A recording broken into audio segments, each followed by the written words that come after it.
Bonjour, bienvenue à vos 10 minutes juridiques avec le cabinet d'avocats Lando Associés par VK.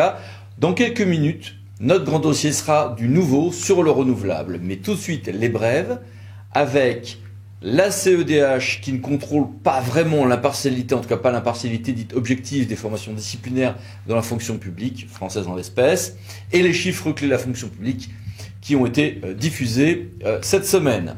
En matière de langue française, le Conseil d'État nous proclame le principe selon lequel les documents administratifs doivent être rédigés en langue française, ce qui n'interdit pas des traductions, par exemple en langue régionale, mais c'est un principe qui est d'une nouveauté toute relative. Voici par exemple l'ordonnance de Villers-Cotterêts 1539 qui disait déjà ceci. Dans l'affaire de la chaufferie de la Défense, la Cour de cassation a rendu une décision, infirmant la position du juge d'appel, selon laquelle une instruction trop longue, 20 ans quand même en l'espèce, peut avoir certes des effets sur la peine, sur l'épreuve, mais pas au point d'annuler l'instruction elle-même.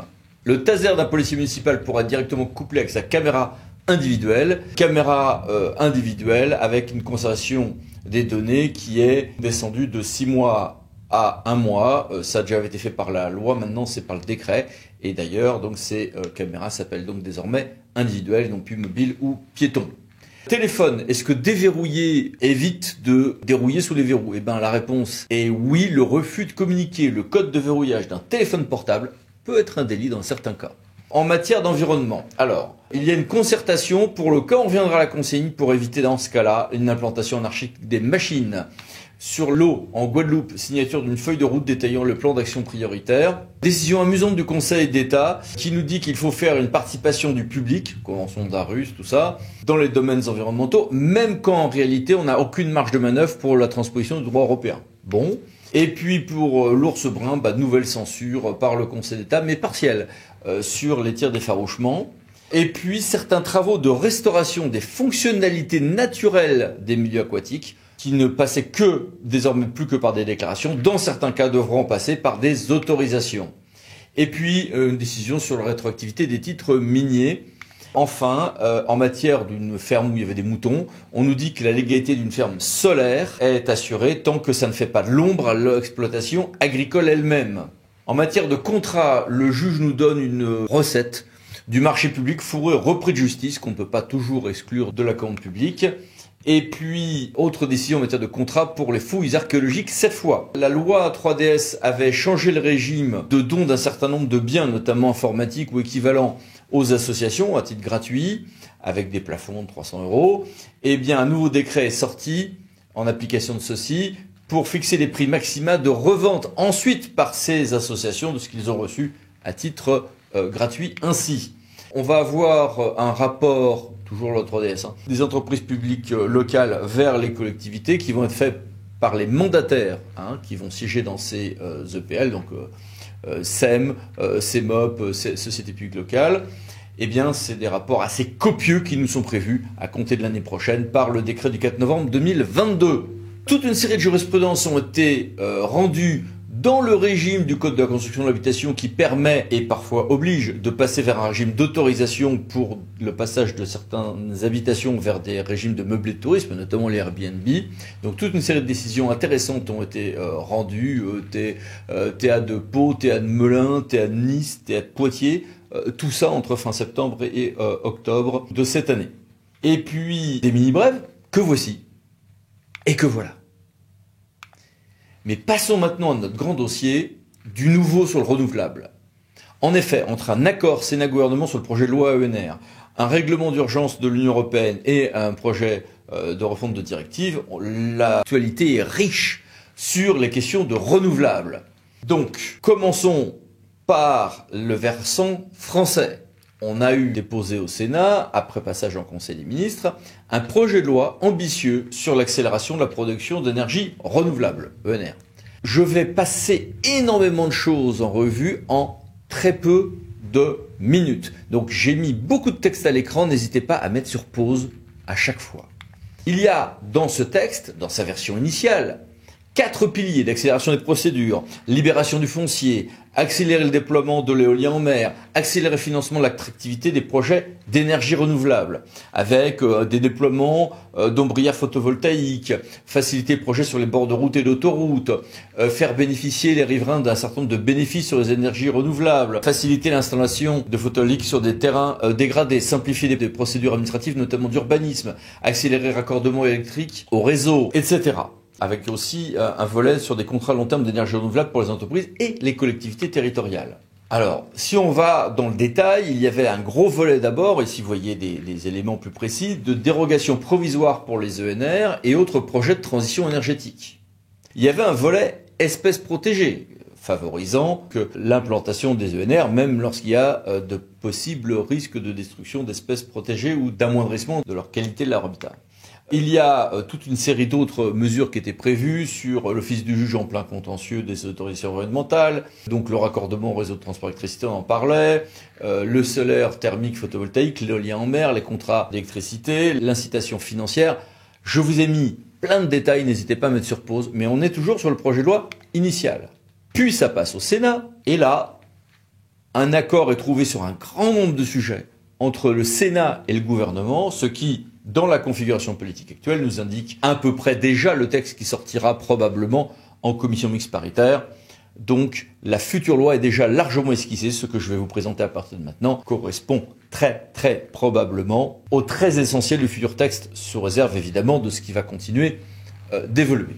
Avec un rôle renforcé du département dans le choix des zones propices à l'implantation de ces énergies renouvelables, y compris hydrogène, un comptage à part de zéro artificialisation nette dans le zone des grands projets nationaux, tout un gros volet dont on a beaucoup parlé sur l'éolien. Initialement, la Commission voulait donner un vrai droit de veto aux maires. On va finalement vers l'identification dans les documents d'urbanisme de zones prioritaires pour ce développement de l'éolien. Ça ressemble un peu aux anciennes ZDE quand même, hein. Avec un débat, c'est quoi une zone prioritaire? Je peux le faire ailleurs quand même ou pas? Ces domaines-là vont évoluer, ça va évoluer, c'est certain. Avec une modification simplifiée des documents d'urbanisme là-dessus. Maintenant, est-ce que ça sera au stade du plus ou du SCOT? Aujourd'hui, on est sur du plus, mais attendons de voir. Extension de la vie conforme de l'ABF dans un certain nombre de cas de projets de parcs éoliens et un volet nuisance sonore qui est renforcé. Et puis toute une série d'autres éléments que je n'ai pas le temps dans cette brève vidéo d'évoquer dans le détail, mais voici, je vous ai mis, n'hésitez pas à mettre sur pause, l'essentiel de ce qu'il faut, me semble-t-il, en retenir. Et puis il y a l'Europe. Du côté de l'Europe, on a le pacte vert pour l'Europe, avec une neutralité climatique d'ici à 2050 et des énergies renouvelables, avec des choses très ambitieuses, une révision de la directive RED 2 en ce domaine, et puis en mai dernier, 2022, le plan REPowerEU qui est quand même très ambitieux. Là aussi, je vous ai mis, n'hésitez pas à mettre sur pause, l'essentiel de ce qu'il faut en retenir en 2 diapos, ici, puis maintenant.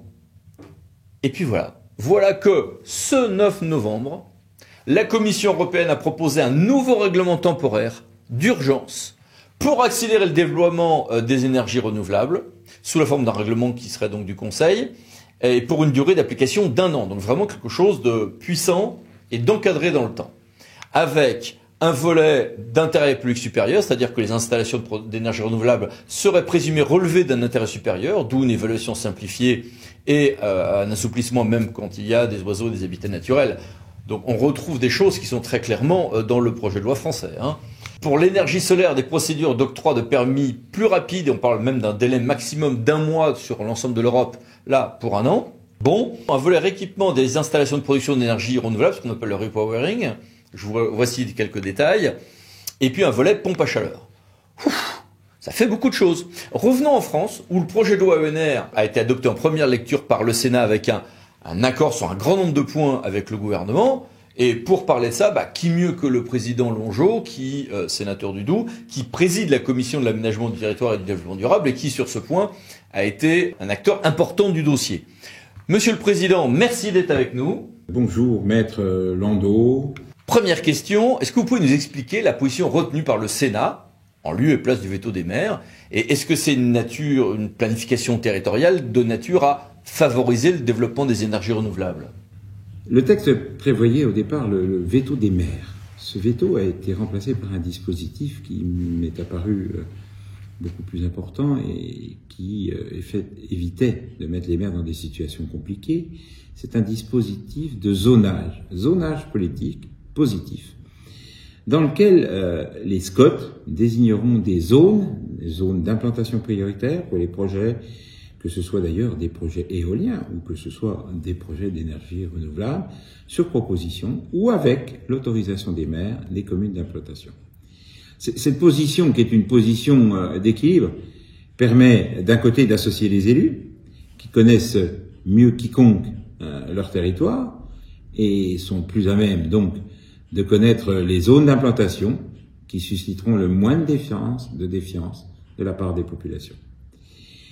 Cette modification des SCOT pour y insérer des zones d'implantation prioritaire pourra donc se faire par la procédure simplifiée, puisque le texte c'est bien simplification des dispositions liées aux énergies renouvelables, ce qui permettra d'avancer sans doute beaucoup plus rapidement et beaucoup plus simplement. Sur l'éolien en mer, les débats ont été assez vifs. In fine, est-ce que la position retenue va bloquer ces projets? Compte tenu que désormais le texte prévoit que les projets d'éolien offshore implantés en zone économique exclusive, ce qu'on appelle les ZEE, seront favorisés, soit sur la bande de mer, située entre deux eaux territoriales, et les eaux internationales, soit une distance de 22 km de côte. En cas d'impossibilité technique, il sera évidemment toujours possible de déroger à cette distance, qui est un objectif plutôt qu'une obligation, ce qui est important, car si on veut réussir effectivement les énergies renouvelables, il ne faut pas que ce soit une obligation ni une contrainte, mais que ce soit bien un objectif.